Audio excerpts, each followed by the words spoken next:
Oi, queridos amigos, sejam bem-vindos ao Núcleo Espírita o Semeador. Obrigado a todos que estão aqui nos ouvindo e eu gostaria de pedir a todos que sempre entre em nossos canais, acessem as nossas palestras, os nossos programas e tenho a certeza de que vocês sempre irão achar alguma coisa que vocês irão gostar. E assim hoje meu nome é Ivone Gloder e hoje nós estamos aqui para falar sobre os dois testamentos e a revogação da lei, que é a lei de Jesus.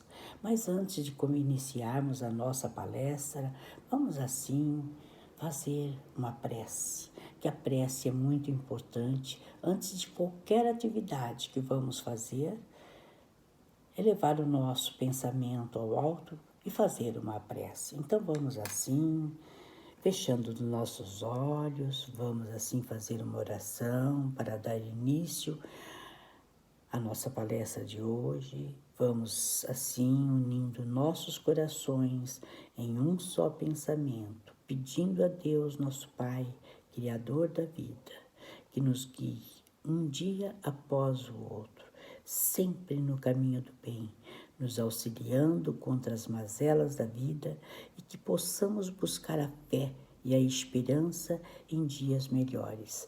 Que sejamos amanhã melhores do que fomos hoje. E assim, sucessivamente, dando um passinho de cada vez, sempre para frente, sempre para o alto, para o caminho do Mestre Jesus. E assim, vamos pedindo a Deus, nosso Senhor Jesus Cristo, que nos dê sustentação, paz, serenidade, para sempre buscarmos os teus ensinamentos e que possamos, à medida do possível, transmitir a todos aqueles que se fizer necessário. Que Deus, nosso Senhor Jesus Cristo, esteja sempre conosco, agora e sempre. Que assim seja, graças a Deus. E assim, como eu já disse, nossa palestra de hoje, que é os dois testamentos e a revogação da lei, que é a lei de Jesus. Então, nós vamos iniciando falando sobre uma parábola que está em Mateus capítulo 5, item 17 a 18. Que ele diz o seguinte: não penseis que vim destruir a lei ou os profetas, não vim modificá-los, porém dar-lhes cumprimento. Porque em verdade vos afirmo, passará o céu e a terra, mas de modo nenhum passará da lei um só i ou um só tio, sem que tudo se cumpra. Como eu disse, é de Mateus capítulo 5, versículo 17 a 18. Então, que lei é essa? Que Jesus afirma ser mais fácil que o céu e a terra deixem de existir sem que ela se cumpra integralmente, sem a menor falta? Assim como não existe duas leis em vigor, uma em oposição à outra, também não podem existir dois testamentos em validade, ambos contradizendo-se uma à outra. Então, a lei a que o mestre se referia é o Decálogo. Dessa forma, Jesus mostrava que não viera desfazer as leis mais antigas, mas aperfeiçoá-las, fazer cumprir, lembrar o cumprimento, ensinar os ensinamentos, dados já, de alguma forma, a Moisés. Então, Jesus, de maneira alguma, nunca quis desfazer essa lei. Dessa forma, Jesus mostrava que ele não viera desfazer essas leis antigas, mas aperfeiçoá-la, fazer cumprir, lembrar o cumprimento da lei, ensinar os divinos ensinamentos. E Jesus veio à Terra com a missão de relembrar as mensagens dos que o precederam, procurando colocar tudo no seu devido lugar. Essas leis estavam sendo relegadas ao mais completo esquecimento, embora tivessem sido tantas vezes repetidas por tantos outros que aqui estiveram, mas o povo estava se esquecendo. Então Cristo pergunta ainda: onde estão os exemplos dados por Abraão? Da fidelidade por Isaías, da lealdade por Jacó e o perdão por José. Muitos foram os profetas enviados de tempos em tempos no seio da humanidade para transmitir as verdades divinas. Mas o povo nunca queria saber. Eles não davam atenção para os ensinamentos.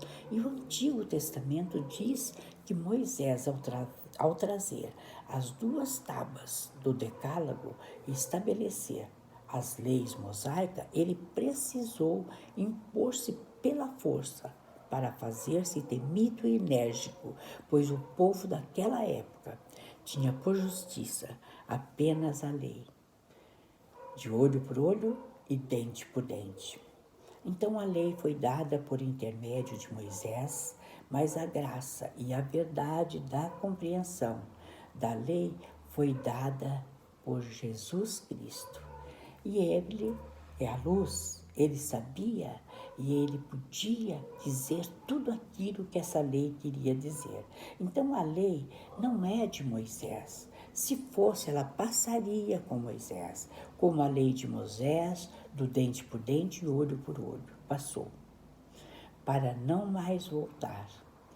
Então não desapareceram dela o i ou o tio, como também todo o valor, toda a potência, todos os caracteres. Para que a lei se cumpra, é preciso que desapareçam todos os opressores. Então, que constituindo-se guardas da lei, não a praticam mais, corrompem-na. Para que a lei se cumpra, é preciso que o Velho Testamento seja posto à margem. Por quê? Na verdade, nenhum outro fundamento pode ser posto entre o céu e a terra, senão Jesus Cristo. Não existe o porquê de outra lei. Todos temos leis a seguir. Todos nós, todas as religiões, todos os templos têm as leis que cabe a cada um deles. Então, os sacerdotes têm uma lei que não é a lei, assim como os cientistas, políticos têm uma lei que não é a lei. Suas igrejas, suas academias, seus palácios têm seus mandamentos, mas estes mandamentos não constituem a lei de Deus. São mandamentos que só fazem o efeito dentro do seu templo, daquele lugar aonde eles estão. Então, mas a lei de Deus, esta nunca passará. Ela sempre vai estar presente em nossas vidas. Então, de acordo com o momento, de acordo com o lugar, as leis do homem mudam. De acordo com o temperamento do clima, de acordo com as leis do local, essas leis vão mudando. Mas não pode haver 2 testamentos, não pode haver 2 leis de Deus. Isto não pode haver. Então, há um só Deus, um só batismo, uma só fé, uma única verdade. Então, automaticamente, existe uma única lei, que é a lei de Deus. Então, o Decálogo foi importante mensagem da lei divina. Foi a lei enviada por Deus que nunca será destituída. Ninguém pode alegar ignorância às leis de Deus, pois ele, na sua perfeição, fez com que elas fossem gravadas na consciência de cada criatura, sem destinação de culto ou de raça. Quem não conhece as leis de Deus? mesmo aqueles que não têm religião, mas eles nascem trazendo dentro do seu íntimo a lei de Deus. Então, naquela época, obrigado a manter o equilíbrio de um povo indisciplinado e rebelde, no qual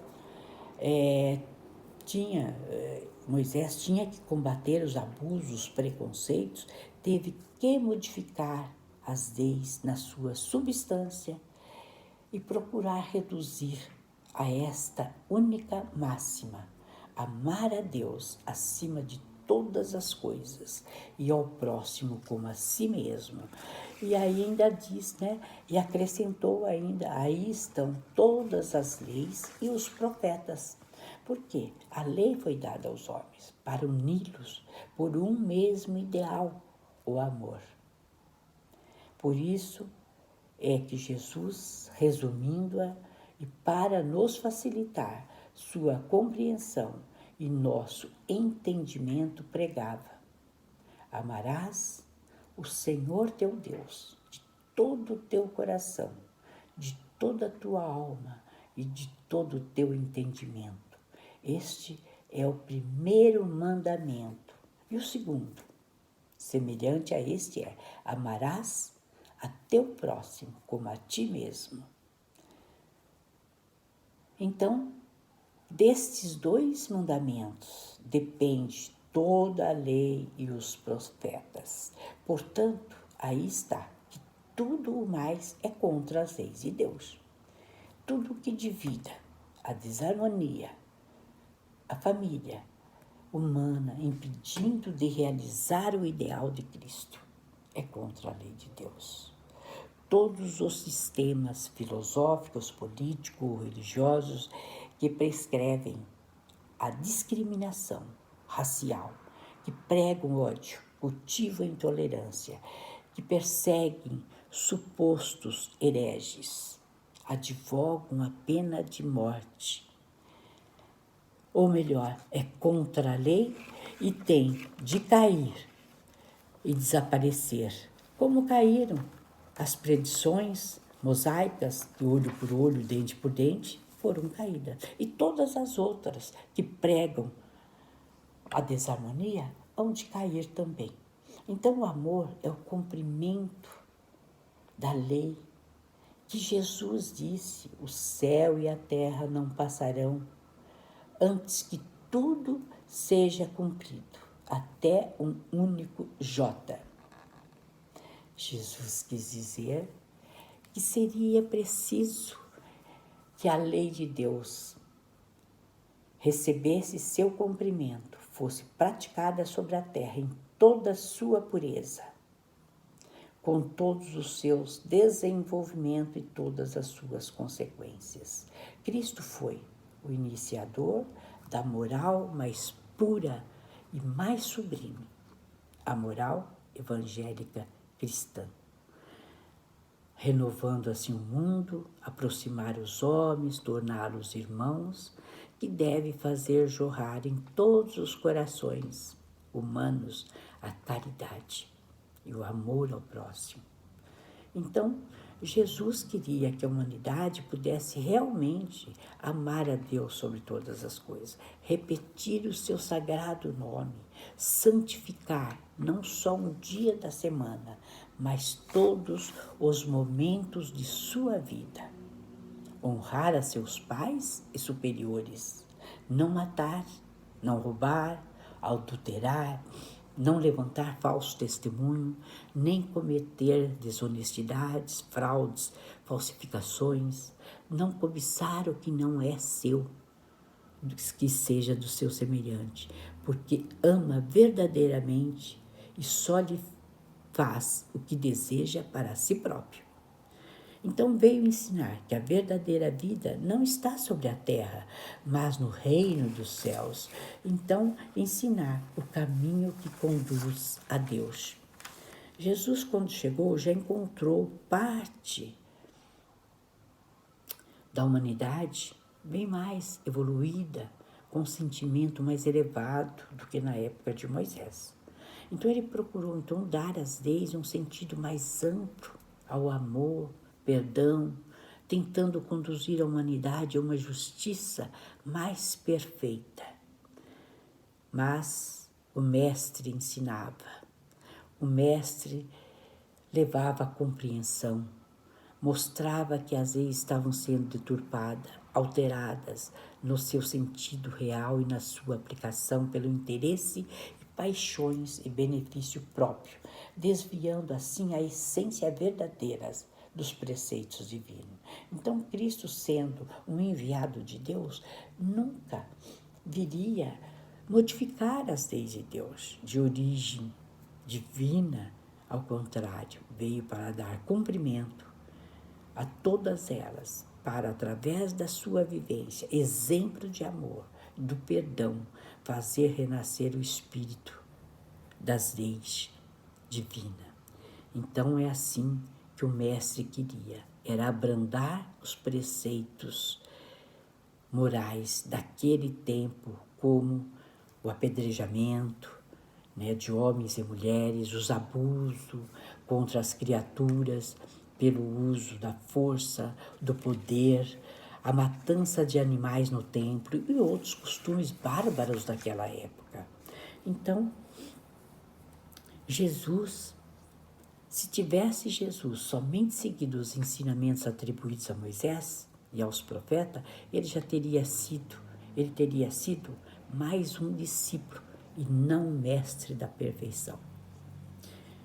Então, é importante que a gente pense muito nesse sentido, nos ensinamentos do nosso amado Mestre Jesus, e que propiciemos ao próximo não apenas a tolerância sem paciência, nem a paciência sem amor e perdão, mas que conseguimos atingir o amor puro que constrói, que leva a um sentimento real de ajuda àqueles que nos agridem.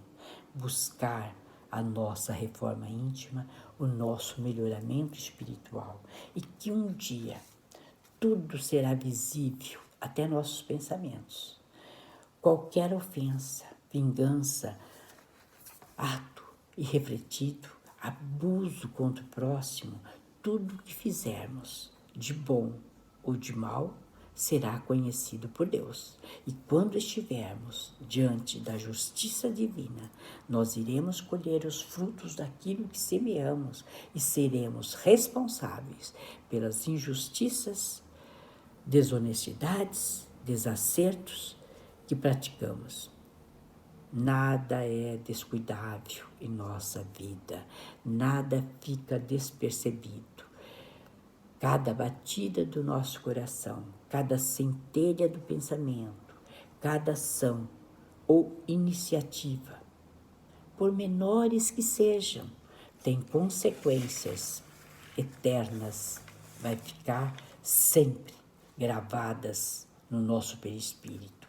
Vamos buscar então assim a nossa renovação espiritual, pois a lei é para todos, Cabe a cada um o seu caminho a seguir, Então um dia nós vamos responder por tudo o que fizemos, pelo mal que praticamos ou pelo bem também que deixamos de praticar.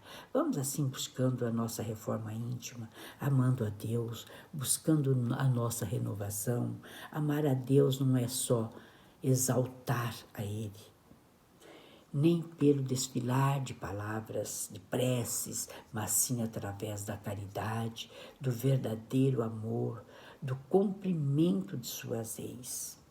Pôr em prática a lei do amor, da caridade, do perdão, da lealdade, a lei da paciência, da nossa renovação. Amar a Deus é praticar os problemas do mundo, é não ser ocioso, mas sim instrumento de trabalho, doando, procurando modificar a nossa conduta, não exigindo dos outros aquilo que nós queremos. Cada um tem o seu valor. Dar para receber, ter fé em Deus é acreditar nele, não só lendo seus ensinamentos, mas praticando a sua filosofia de amor, é amá-lo sobre todas as coisas e amando, respeitando as suas criações. Vamos buscar assim o nosso caminho da nossa renovação, o caminho de amor que nos leva o caminho do Mestre Jesus, buscando as graças de Deus, que são as luzes que nos ilumina, né? E quem ama Deus procura cercar-se de suas obras. Se é cego, fica vendo. Se é surdo, ouve. Se é mudo, ele fala.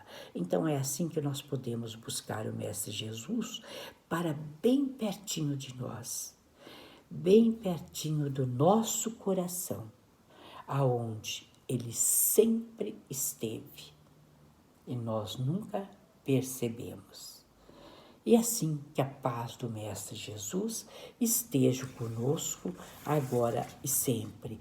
Então vamos pôr em prática tudo isso que nós aprendemos e amando sempre o próximo como a nós mesmos, principalmente nesse momento que estamos passando de muito aprendizado, de tantas coisas que estamos passando. Vamos pôr em prática esses ensinamentos do Mestre Jesus, amar ao próximo como a nós mesmos. E agora, vamos, que já terminamos, que Deus proteja a todos, que nos abençoe, e assim vamos fazer uma prece também para encerrarmos a nossa palestra. E assim vamos agradecendo, fechando os nossos olhos, mentalizando o Mestre Jesus, respirando profundamente para podermos estarmos conectados com o plano espiritual. E vamos assim agradecendo a Deus, nosso Pai, ao Mestre Jesus, aos nossos mentores, à equipe espiritual que nos deu sustentação para a nossa palestra de hoje. E vamos agradecer ao Senhor pelo amor que nos devota, pela oportunidade deste aprendizado e que possamos colocar em prática os teus ensinamentos. Agradecemos pelo dia de hoje, pela vida, pela oportunidade desta encarnação, onde podemos redimir nossos erros e buscando o caminho do bem. Obrigado, Senhor, pelo nosso trabalho, pela nossa família, pelos nossos amigos e por todos que fazem parte da nossa caminhada. Dai-nos, Senhor, paz, serenidade, saúde e equilíbrio para que possamos caminhar sempre no caminho do Mestre Jesus. Que Deus dirija nossos passos, nossas ações, nossas atitudes na seara do Mestre. Que a paz do Mestre Jesus esteja conosco, agora e sempre. E assim, que os mentores espirituais estejam sempre conosco, nos intuindo e nos guiando sempre para o caminho do bem. Que a paz do Mestre Jesus esteja conosco, agora e sempre. Que assim seja, graças a Deus. Obrigado a todos, que Deus esteja com todos vocês e até a próxima, se Deus quiser. Obrigado, amigos. Obrigado a todos.